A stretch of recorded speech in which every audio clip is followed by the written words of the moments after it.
Thank you. I don't know what way to stand. I actually don't. My parents actually met. Who's talking? Oh, it's okay. My parents actually met through a minister because my dad lived in New York and my mom lived in the Philippines, and they were writing letters to each other. And then they got married and my mom got a green card out of it, so don't know what that means. I actually practiced this set in like the same environment in my room. It was like me and my furniture and some Christmas lights, and just 15 other comedians. And a lot of you here have heard my set before, so I am sorry that you have to hear this joke again, but if I don't open every set with it, I will pass away. And it is that to know me as a person, you have to know that I do get bullied often. They don't actually say anything to me. They are just blonde and wearing a lot of Lululemon. But it still hurts my feelings. That's over with now. We can go on. We are at a church, so I figure we'll talk about Easter for a second. Easter is known as the second coming of Christ.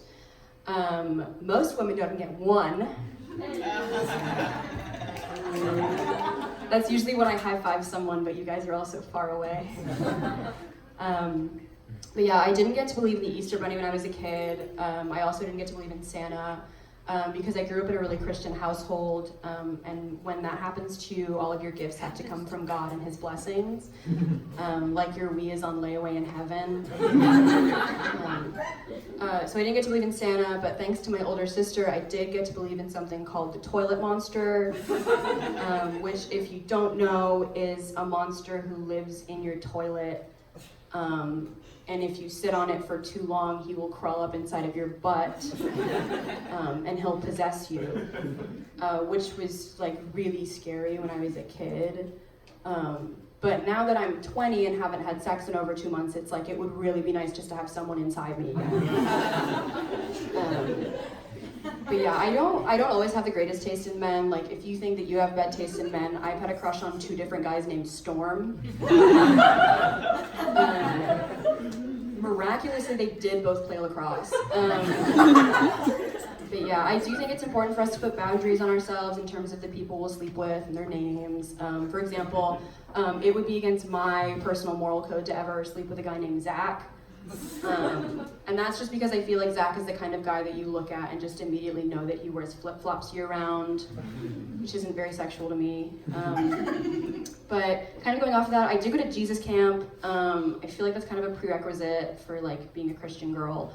And when I was at Jesus camp, there was this guy there, and he was like everything that you think you love in a man when you're a kid. Like, he's really tall, and he's tan, and he has abs. He's kind of mean to you when you talk to him. So maybe still my type. But there was a time where he was standing in this field at golden hour, and he was shirtless. And he had a hose, and he was showering himself. And as a 12-year-old girl, I was like, this is it. This is my sexual awakening. And then I found out that his name was Kiefer.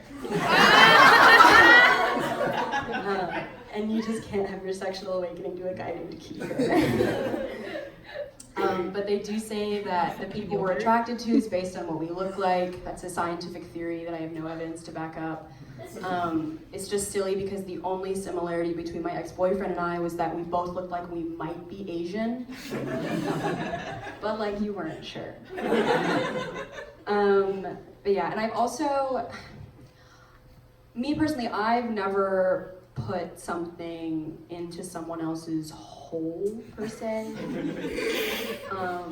But I do imagine it would be sort of like trying to connect one of those magnetic MacBook chargers. Kind of. Should I do it with the mic? And then it either snaps into place or the computer reaches out and does it for you. Thank you.